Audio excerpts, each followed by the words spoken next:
Hello दोस्तों, स्वागत है आपका हमारे यूट्यूब चैनल में। आशा करते हैं कि आप लोग अच्छे होंगे और खूब मन लगा के पढ़ाई कर रहे होंगे। जब आँखों में अरमान लिया, मंजिल आसान क्या, जब ठान लिया तो ठान लिया। तो चलिए आज पढ़ेंगे विशेषण के प्रकार के बारे में। अगले वीडियो में हम विशेषण पढ़ा दिए हैं, अब पढ़ेंगे विशेषण के प्रकार। तो विशेषण के कुल कितने प्रकार होते हैं? तो विशेषण के 4 प्रकार होते हैं। एक होता है गुणवाचक विशेषण, एक होता है संख्यावाचक विशेषण, एक होता है आपका परिमाणवाचक विशेषण और एक होता है सार्वनामिक विशेषण। तो गुणवाचक विशेषण किसे कहते हैं, संख्यावाचक विशेषण किसे कहते हैं, परिमाणवाचक विशेषण किसे कहते हैं और सार्वनामिक विशेषण किसे कहते हैं, इसको विस्तार से जानेंगे। तो संख्यावाचक विशेषण जो होता है, इसमें 2 प्रकार में इसको डिवाइड किया गया है। एक होता है निश्चित संख्यावाचक विशेषण, एक होता है अनिश्चित संख्यावाचक विशेषण। इसी प्रकार आपका परिमाणवाचक विशेषण को भी 2 प्रकार से डिवाइड किया गया है, यानी कि बांटा गया है। एक होता है निश्चित परिमाणवाचक, एक होता है अनिश्चित परिमाणवाचक। तो सबसे पहले हम देखेंगे गुणवाचक विशेषण को। तो गुणवाचक विशेषण कहते किसे हैं? तो जो किसी संज्ञा या सर्वनाम के गुण, दोष, आकार, स्थान, रंग, रूप आदि का बोध कराए। जो किसी संज्ञा या सर्वनाम के गुण, दोष, आकार, स्थान, रंग, रूप आदि का बोध कराए, यानी कि जो किसी संज्ञा या सर्वनाम के गुणों के बारे में जानकारी दे, हमें उसके दोष के बारे में जानकारी दे, उसके आकार के बारे में जानकारी दे, उसके स्थान के बारे में जानकारी दे, उसके रंग के बारे में जानकारी दे, इसी को हम कहते हैं गुणवाचक विशेषण। सीधे सीधे आप लिखिएगा कि जो किसी संज्ञा या सर्वनाम के गुण, दोष, आकार, स्थान, रंग, रूप आदि का बोध कराए।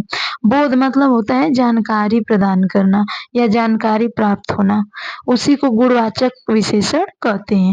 जैसे काला किसी की विशेषता बता रही है और वो भी गुणवाचक विशेषण बता रहा है, और गोरा ये भी किसी का रंग है तो ये भी उसका विशेषता बता रहे। कौन सा विशेषता? तो गुणवाचक विशेषण।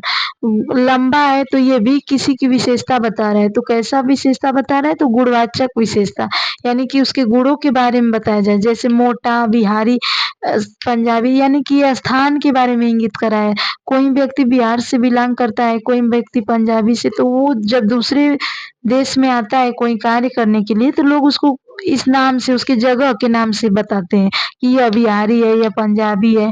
कोई व्यक्ति कैसा काम करता है, वो बेईमान है कि ईमानदार है, तो ये भी आपका गुणवाचक विशेषण के अंदर आ जाएगा। जैसे एक उदाहरण देखिएगा, वह बहुत भला व्यक्ति है, तो इसमें भला जो है गुणवाचक विशेषण है। उस व्यक्ति का कार्य कैसा है, उस तो भला है, उसका गुण कैसा है, तो भला का काम करता है वो बहुत भला व्यक्ति है, तो उसके अंदर कौन सा गुण पाया जा रहा है, तो भलाई का गुण पाया जा रहा है, तो इसे गुणवाचक विशेषण के नाम से जानते हैं। मेरे पास एक काली कमीज है, यानी कि कमीज का कलर कैसा है, तो काली है, तो इस कमीज के गुण के बारे में बताया जा रहा है। तो कैसा कमीज का गुण है, तो उसका कलर जो है काली है, तो मेरे पास एक काली कमीज है, इसमें भी गुणवाचक विशेषण है। अब पढ़ेंगे संख्यावाचक विशेषण। तो संख्यावाचक विशेषण को भी हम 2 प्रकार से डिवाइड करते हैं। एक होता है निश्चित संख्यावाचक विशेषण, एक होता है अनिश्चित। निश्चित में आपका निश्चित रहेगा कि कितना सामान है, और अनिश्चित में आपका अनुमान रहित होगा।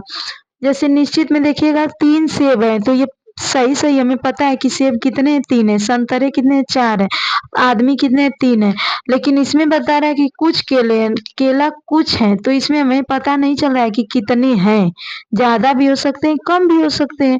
और कुछ पेन है, तो इसमें भी हमें पता नहीं चल रहा है कितने पेन है। तो जैसे देखिएगा उदाहरण में कि मोहन के पास 3 संतरे हैं, तो इसमें आपका निश्चित संख्यावाचक विशेषण हो जाएगा, क्योंकि हमें पता चल रहा है कि कितने संतरे हैं। जब पूछा जाएगा कि राकेश के पास कुछ पेन है, तो आपको पता चल जाएगा कि इसमें अनिश्चित संख्यावाचक विशेषण है। अब पढ़ेंगे तीसरे प्रकार को। तो तीसरा प्रकार है आपका परिमाणवाचक विशेषण। तो परिमाणवाचक विशेषण किसे कहते हैं? तो वह विशेषण जो माप तौल बताए। परिमाण मतलब किसी भी चीज का जानकारी देना कि यह चीज कितना है, यानी कि वह विशेषण जो माप-तौल को बताए, किसी भी चीज़ के बारे में बताए कि यह कितना है। जैसे कि इसमें भी 2 प्रकार में इसको डिवाइड किया गया है। एक होता है निश्चित परिमाणवाचक, एक होता है अनिश्चित परिमाणवाचक। तो निश्चित परिमाणवाचक में ये होगा कि 3 केजी चीनी, 2 लीटर दूध, 2 केजी दाल। तो इसमें पता चल रहा है कि कोई भी सामान कितना है, इसका कितना वज़न है, तो इसमें निश्चित परिमाण बता रहा है कि इतना चीज़ है। अनिश्चित में आपका थोड़ा-सा दूध, बहुत ज़्यादा दूध, इसमें आपका अनिश्चित है, ये नहीं पता है कि कितना दूध है। इसमें आप माप-तौल नहीं सकते हैं, तो इसको अनिश्चित परिमाणवाचक कहेंगे, परिमाण विशेषण। और जिसमें उसके बारे में निश्चित हो, जैसे कि 3 केजी चीनी है, तो इसमें आप कहेंगे निश्चित परिमाणवाचक विशेषण। जैसे कोई पूछ कर दिया कि मेरे पास 3 केजी चीनी है, तो ये कौन-सा विशेषण हो जाएगा? तो निश्चित परिमाणवाचक विशेषण हो जाएगा। मेरे पास कुछ लीटर दूध है, तो इसमें पता नहीं है कि कितने लीटर दूध है, तो ये आपका हो जाएगा अनिश्चित परिमाणवाचक विशेषण।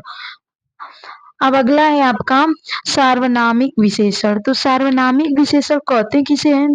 तो सार्वनामिक विशेषण वे विशेषण होते हैं जो सर्वनाम होते हैं, यानी कि सर्वनाम होते हुए भी विशेषण की विशेषता बताने का काम करते हैं। यानी कि सार्वनामिक विशेषण के अंदर ये सर्वनाम में होंगे और ये विशेषण की विशेषता का बताने का काम करेंगे। सीधे-सीधे आप लिखेंगे कि वे विशेषण जो सर्वनाम होते हुए भी विशेषण की विशेषता बताने का काम करते हैं। जैसे यह कमीज मेरी है, यह कमीज मेरी है, तो कमीज एक संज्ञा है और यह विशेषण की विशेषता, यानी कि यह सर्वनाम की विशेषता बता रहा है। सर्वनाम होते हुए भी इसकी विशेषता बता रहा है, तो इसी को सार्वनामिक विशेषण कहते हैं। संज्ञा से पहले सार्वनामिक विशेषण आएगा आपका, यानी कि संज्ञा से पहले जो सर्वनाम आ जाए उसी को हम सार्वनामिक विशेषण के नाम से जानते हैं।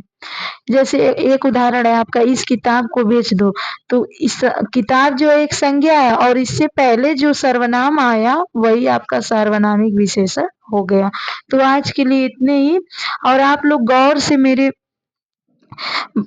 बातों को सुनकर इसका नोट्स बनाइए और इसको अच्छे प्रकार से समझिए। और कोई भी इसमें प्रॉब्लम हो, कोई भी डाउट हो तो आप कमेंट करके बताइए, ताकि और अच्छे से आप लोग को पढ़ाएँ और आपको समझ में आए।